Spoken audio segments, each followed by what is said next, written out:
Shadow players playing tonight, but the front six, it's not too weak because the front six have all played in the Premier League for Arsenal this season. Sharp got his toe to that as well, and Fabianski made an important save there. That could have been Sheffield United ahead.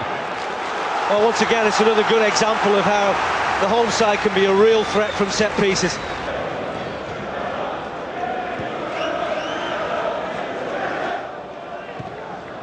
Bentner, another one making rapid strides this season. That's a great ball to Eduardo. Oh, what a goal from Eduardo! That was an absolute cannon from the Croatian.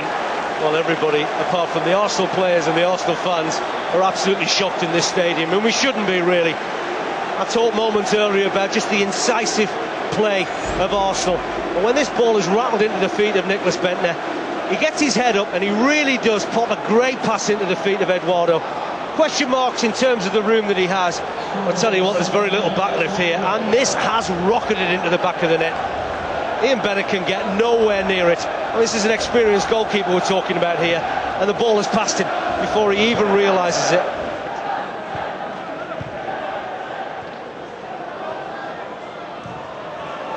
But they've got more problems here. Walcott's got in behind. He's looking around for support. It's a vital interception, but it's come out to Bentner anyway, and then to Nielsen, skies it into the crowd. That wasn't a great strike, was it, from the young Brazilian, but once again, just that pace. Sheffield United get themselves into all sorts of trouble there. And they look very ragged at the moment, which is understandable, having conceded that early goal, but they need to regain their composure. Sheffield United have got one or two experienced players that they need to really get back into this game. Tong has done well there. Into the danger area. Fabianski goes for a rather eccentric looking punch, but it worked, I guess, to Diarra, who you feel might grow into an important member of the Arsenal squad. Walcott looking to get onto this, and he's got the speed to now. If he'd gone down there, it would have been interesting to see what the referee might have given.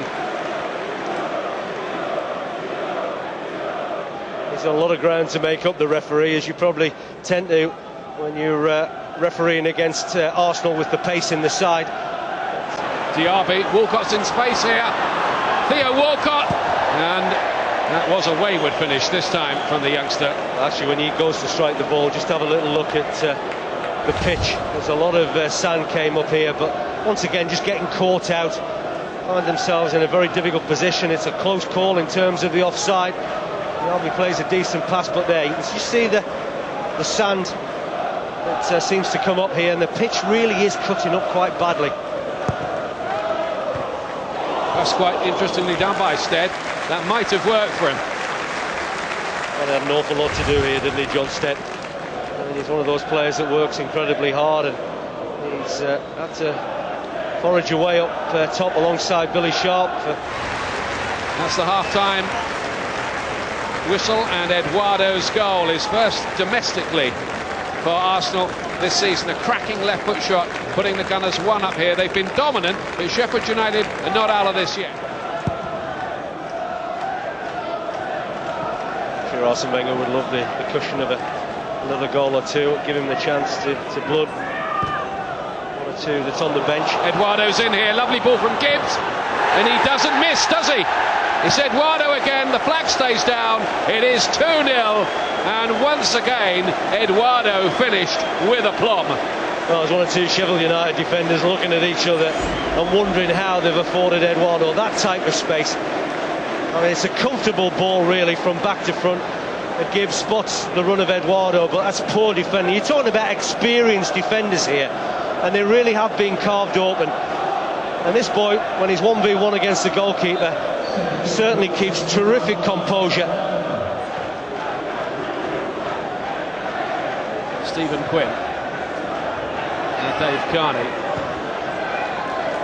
Bromby, Montgomery, it's a good ball in. Stead was attacking it, and that was Sheffield United's best move of the match. Well, he's unlucky there, John Stead. Very nearly reads the situation. Song just does enough against him, but this is better. You know, it's been crying out for Sheffield United just to keep the ball with a little bit of greater quality and care than what we've seen tonight. It's a terrific ball in from Montgomery.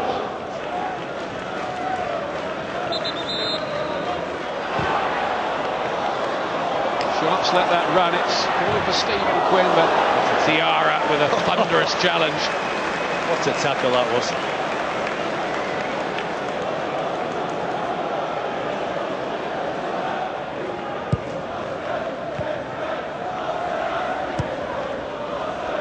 Bentner. Walcott's got him behind here. It's Theo Walcott. Oh, and he's hit the post from a narrow angle. And Sheffield United are reprieved. Well, it was a clever ball from Nicholas Bentner. He knows exactly where Theo Walcott's running. He does the hard part very, very well, and that's bringing it under control and showing the composure to go past the goalkeeper. He'll be disappointed he hasn't scored from here. He's in a rich vein of form, isn't he? Bentner again. It's another fine ball to find Diarra.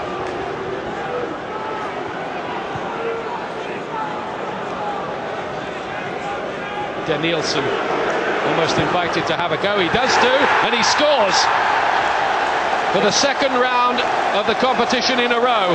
Danielson makes it 3-0 to Arsenal. Game, set and match. Well, I just wonder whether that might have taken a slight deflection, you know, of Chris Morgan, the Sheffield United skipper. I mean, it's a decent strike from Danielson. They allow him to just plough forward. No one really goes to put him under pressure.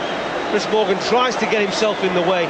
Just wondered whether it changed the flight a little bit. You get a better view from this angle. You can see there just a slight deflection, and it just does enough to take the ball over the top of the goalkeeper, Ian Bennett. It wasn't the tallest of keepers. Deflects an awful long way, and off the line. Luccheti's effort is cleared by Gilberto.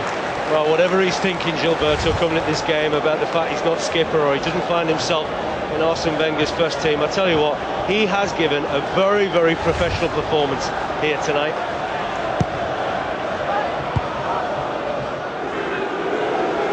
Gibbs. I'll have a go too, he says, and why not? Diaby gobbling up the ground, finds Eduardo. Takes another deflection, this effort, and this time it's a bit kinder for Sheffield United. It goes behind for a corner. Well, I think Ian Bennett thinks that this might just loop over him here. Well, Walcott had made a super run because he created some space for Eduardo.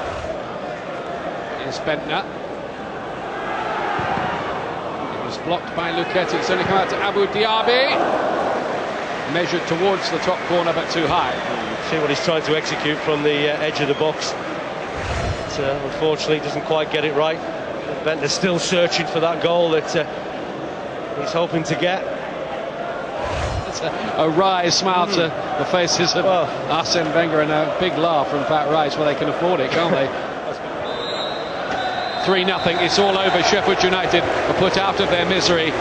Arsene Wenger's side keep their unbeaten record for the season. Indeed, they are now 24 matches since their last defeat, and they won the game with an awful lot to spare. 2 goals from Eduardo, a third from Danielson. A couple of boys given their debut at the end, and Arsenal go into that big game against Manchester United Saturday lunchtime in very fine fettle.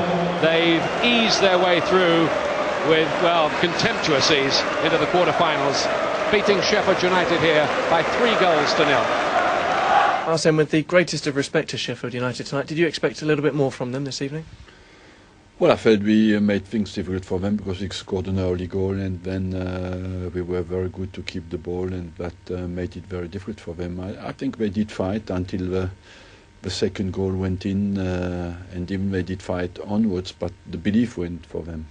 We spoke yesterday about Eduardo. You said he needed a goal and a run in the side. He's got the goals. He's got the goals, and in fairness, they played all well. And it's very difficult to say one player of our team didn't play well. We were dominating tonight and outstanding technically.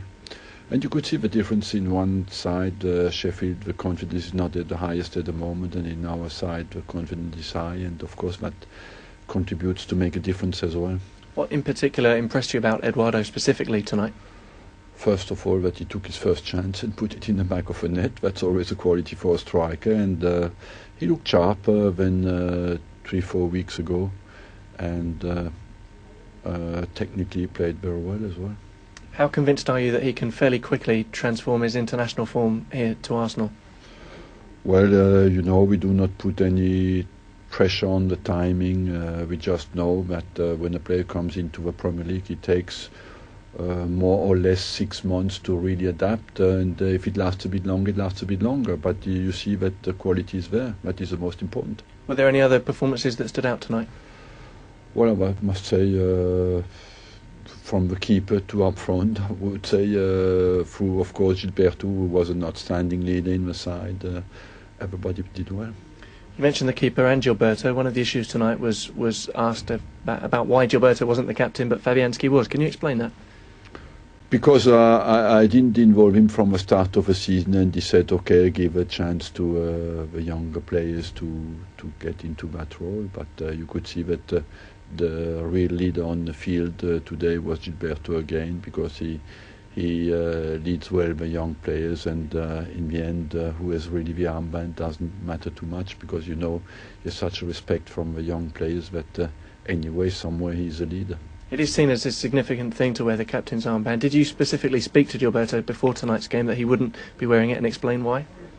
Well, we have we think we have not to speak about too much about minor problems. What is important is how the team plays and what we do inside the club. We would like to keep inside the club. I think it might have raised eyebrows because of the reports we had earlier in the week about him saying he maybe didn't want to play in a certain position. He cleared that up yesterday and said that wasn't true. But is your relationship good with him? What raised for me eyebrows is that people want to create problems where there are no problems. I would like to help you, and I would like to say, listen, I would like to give you any kind of problems, but we don't have a problem on that front, and I cannot insist. I don't know why you insist to find a problem. It's not. I cannot help you. I'm sorry. No problems. Just asking the questions. Well done tonight. Thank you.